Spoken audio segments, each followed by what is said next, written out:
이것이 빠지면 다 엉터리다. 히브리서 4장 12절의 말씀 가지고 함께 오늘 말씀을 선포합니다. 요즘 학교 선생님을 교사라 부르지 스승이라고 부르지 않습니다.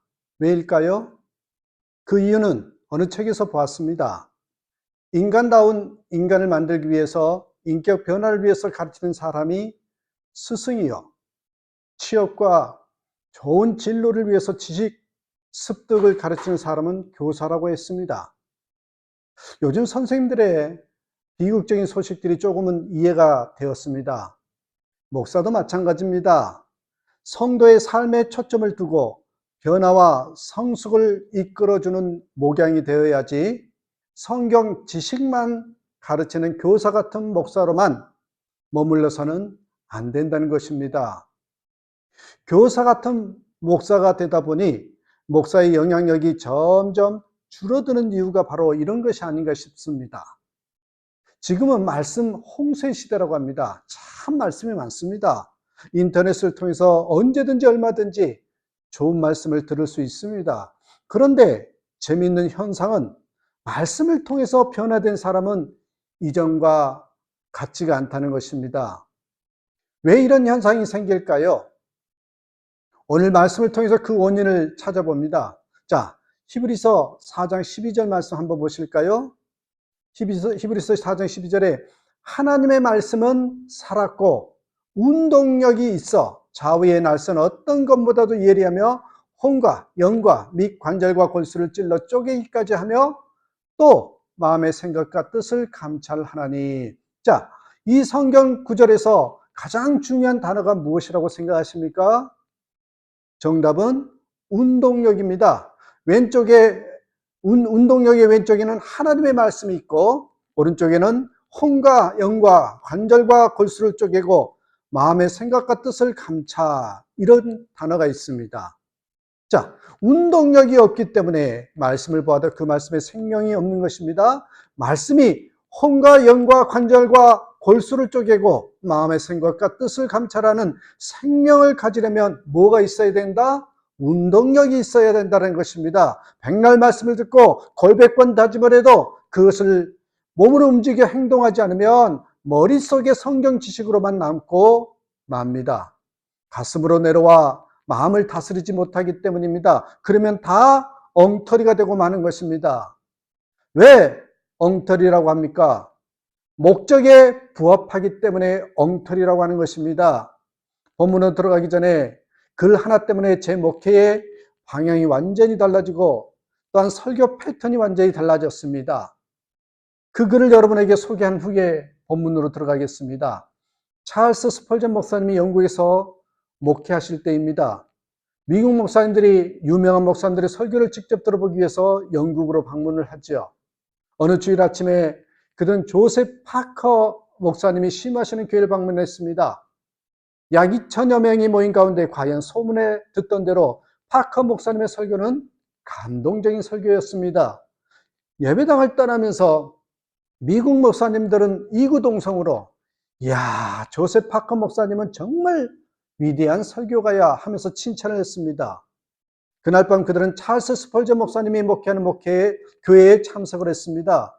이 교회 건물은 조셉 목사님 교회보다 훨씬 컸고 교인 수도 약 2배 정도였다고 합니다.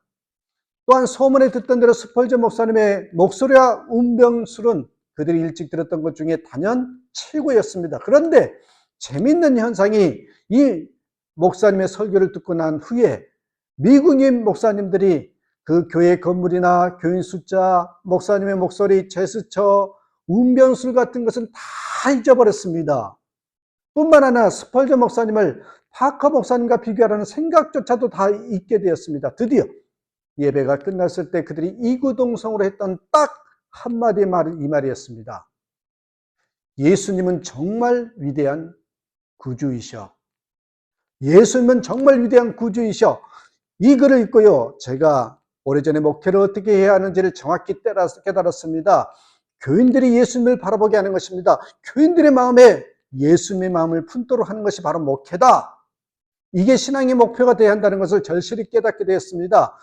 이러한 신앙으로 가능하게 하는 것이 뭐냐? 말씀이라는 것입니다. 말씀이 빠지면 다 엉터리입니다. 특별히 운동력 있는 말씀이어야 됩니다. 그래서 오늘은 왜 말씀이 중요한지 이 시간에 나누고자 합니다.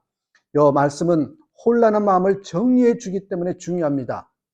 많은 성도들이 예수를 믿으면서도 마음이 복잡합니다. 하나님의 뜻이 무엇일까? 지금 내가 가고 있는 이 길이 잘 가고 있는 것일까? 확신이 없고 마음이 어지럽습니다. 영적인 문제가 있는 것입니다. 주님과의 관계에 문제가 있는 것입니다. 교회도 그렇습니다. 지금 시험에 든 교회들이 얼마나 많은지 모릅니다. 도대체 하나님이 살아계시다면, 교회가 예수님의 교회라면 어떻게 이런 일이 있을 수 있을까? 악한 영의 역사를 모르니까 그렇게 말을 하는 것입니다. 교회도요, 얼마든지 어지럽게 만들 수 있는 것이 악한 영이거든요. 우리가 조심해야 할 것은 영적인 뿌리를 보지 못하고 문제를 대하는 것입니다. 마음이 혼란스러운 것을 먼저 해결해야 합니다. 그러면 어떻게 해야 이 혼란스러운 마음이 다스려질 수 있을까요? 바로 말씀의 역사로 다스려집니다. 히브리서 4장 12절 다시 한번 봅니다.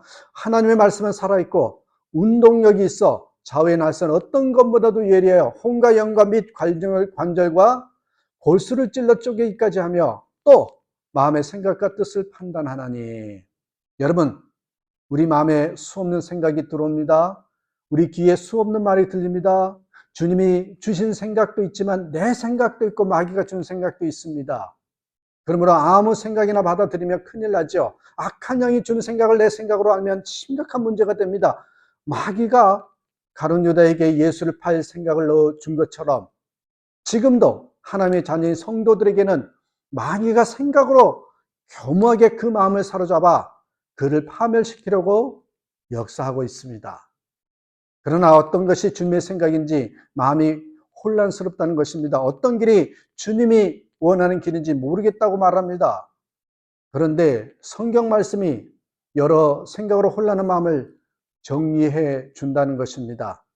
무엇이 주님의 음성인지 마귀의 속셈인지를 분별해 줍니다. 하나님의 말씀이 내 마음에 들어올 때 그 말씀이 예리한 수술용 칼과 같아서요, 내 혼과 영과 관절과 골수를 말씀이 찔러 쪼갠다는 것입니다. 다시 말하면 내 마음속에 있는 생각이 하나님의 주신 생각인지 마귀가 주신 생각인지 내 생각인지 하나님의 말씀을 읽을 때 분별이 되고 깨달아진다는 것입니다. 삶에 혼란스러운 분이 계십니까? 지금 생각이 복잡하십니까? 하나님의 말씀인 성경을 읽으십시오. 주님 대하듯이 말씀을 읽으십시오. 여러분이 이 말씀을 읽어 내려가는 중에 여러분이 그렇게 복잡하다고 생각했던 여러분의 마음이 정리가 됩니다.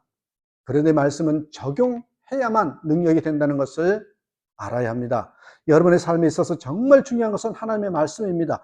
이 말씀이 여러분의 손에 있지 않습니까? 이 말씀이 인생을 바꾸고 세상을 변화시키는 그런 능력입니다. 그런데 안타까운 것은 너무나 많은 사람들이 하나님의 말씀을요, 손에만 들고 다닌다는 것입니다. 말씀을 읽지를 않습니다. 미국 옐로스톤 국립공원에서는요, 봄이 되면 직원들이 가을과 겨울에 죽은 곰의 시체를 많이 치워야 한다고 합니다. 사람들이 주는 먹이를 받아 먹고 살아서 생존 능력을 잃어버린 곰들입니다. 그래서 공원에 들어가는 사람들은 경고문이 적힌 전단을 받지요. 곰에게 먹이를 주지 마시오. 이것은 오늘날 성도들의 이야기입니다. 하나님의 말씀은 예배 때 듣는 설교가 전부인 교인들이 많습니다. 던져주는 말씀이 아니면 스스로가 말씀을 보지는 못하는 것입니다. 스스로 말씀 묵상을 통해서 예수님의 음성을 듣지는 못하는 것입니다. 설교 말씀을 통해서만 은혜를 받는 것으로는 결코 세상을 믿음으로 살 수 없습니다. 그러면 세상에 나가서 다 무너지게 되어 있습니다. 예수님이 함께 계심에도 불구하고 주님의 인도를 받지 못하는 것입니다. 말씀은 자기 스스로 읽을 수 있어야 합니다. 직접 말씀 묵상하는 습관이 길러야 합니다. 여러분, 제자 훈련이 무엇입니까? 제자 훈련의 가장 중요한 요점은 성도들로 하여금 말씀을 통하여 예수님을 만나게 해주는 것입니다. 성도들 각자가 목사님의 도움 없이 말씀을 통하여 예수님의 인도를 받게 해주는 것입니다. 여러분이 사는 삶의 현장에서 바로 그 시간에 여러분 안에 계시는 예수님을 말씀을 통해서 알고 말씀을 통해서 인도받을 수 있어야 비로소 세상을 이기고 승리하는 성도가 되실 것입니다. 그러나 하나님 말씀 은혜를 가장 깊이 받는 길은요, 말씀을 삶에 적용해 보는 것입니다. 말씀을 듣고 은혜 받은 대로 살아보는 것입니다. 말씀을 묵상하고도 삶에 적용하지 않는 것은 마치 아이를 임신하고 출산하지 않는 것과 같습니다. 말씀을 적용하지 않는 것은 아직 불을 피우지 않는 장작과 같습니다. 위대한 전도자 D.L. 무디 목사님의 성경책 곳곳에는요, T, P 이렇게 쓰여 있답니다. 무슨 약자냐면 T는 tested, 그리고 P는 proved. 말씀대로 살아봤더니 그대로 되더라. 말씀대로 테스트를 해봤더니 그것이 증명되더라. 이런 메시지입니다. 우리도 똑같은 자세로 말씀을 보아야 합니다. 말씀을 그저 아는 것으로는 은혜를 모릅니다. 왜 그동안의 말씀을 많이 듣는데도 말씀의 은혜가 내 속에 감동이 아닐까? 실제로 내가 말씀대로 살아보고 그 말씀이 증명되지 않았기 때문입니다. 선한목자교회 게시판에 올라온 어느 성도의 감정을 소개하고 말씀을 마칩니다. 이분은 젊은 교회 설교를 통해서 믿음을 삶에 적용하라. 믿음을 삶에 적용하라는 도전을 받았다고 했습니다. 신앙생활을 하면서 한 번도 제대로 믿음을 선포하지도 못했고 어떤 일을 믿음으로 취한 적이 없는 마음에 믿음의 도전으로 살아계신 하나님을 제대로 경험하라는 그런 메시지를 들렸습니다. 메시지로 들린 것이죠. 이 교회에게 아토피를 앓는 아들이 있었습니다. 그 아들을 보면서 기어 들어가는 소리로 하나님이 치료하실 거야 라고 말하긴 했지만 그 말을 하는 자신에게도 믿음이 없었고 듣는 아들 또한 지나가는 소리로 여기더랍니다. 아토피를 치료해 주려고 안 찾아다닌 것이 없었고 좋다는 로션이며 민간요법까지 다 써보았지만 지칠 대로 지쳐있을 때 내 믿음이 어디 있느냐라는 질문이 생겼습니다. 그날 밤 아들에게 선포했습니다. 민철아, 하나님이 민철이 아토피를 치료하실 거야. 우리 이번 주 치유 기도일 때 안수 기도 받자. 아들과 함께 금요 성령 집회에 와서 안수를 받았는데 다음날 핏자국 투성이로 성이 났던 아토피가 사그러드는 듯 보였답니다. 그때 목사님께서 하신 말씀이 떠올랐습니다. 한 번 기도 받고 나선 경우는 오히려 특별한 경우다. 계속 믿음으로 선포하고 기도해라. 그 순간 다시 믿음으로 선포했답니다. 밤마다 아이 몸에 손을 얹고 기도했습니다. 아토피를 뿌리채 치료해 주시기를, 아토피로 괴로움을 주는 악한 영을 대적하고 성령의 기름 부으심을 구했습니다. 그랬더니 일주일 후에 아토피는 흔적만 남긴 채 사라졌습니다. 진짜 나았습니다. 며칠 후에 자신의 아토피가 완전히 나은 걸 경험한 그 아들이 이렇게 고백하더랍니다. 엄마, 나 사실 우리가 믿는 하나님을 의식한 적도 있고 부처나 다른 신과 같은 신 정도라고 생각했어. 그런데 기도받고 아토피를 고친 다음부터 내가 믿는 하나님이 진짜 신이시구나, 진짜 살아계시는구나, 살아계신 하나님을 만났다는 것이에요. 이분의 간증 결론입니다. 지긋지긋한 아토피를 치료받은 것 이상으로 아들이 살아계신 하나님을 경험한 것이 너무 감사하다고. 그렇습니다. 말씀의 진정한 깊은 은혜는 말씀을 삶에 적용할 때 오는 것입니다. 사랑하는 여러분, 우리 삶 가운데 신앙생활을 한다고 하지만, 이렇게 예배 가운데 있다고 하지만 말씀이 삶의 기준이 되지 않고 말씀이 삶에 적용되지 않으면 다 엉터리입니다. 아무리 열심히 신앙생활해도 다 엉터리라는 것을 기억하시면서 말씀을 기준 삼아 말씀을 적용해보고 또한 말씀대로 살아보면서 그 열매가, 그 경험이 차곡차곡 쌓여지는, 그래서 말씀으로 승리하는 저와 여러분의 삶이 되기를 주님의 이름으로 축복합니다. 감사합니다.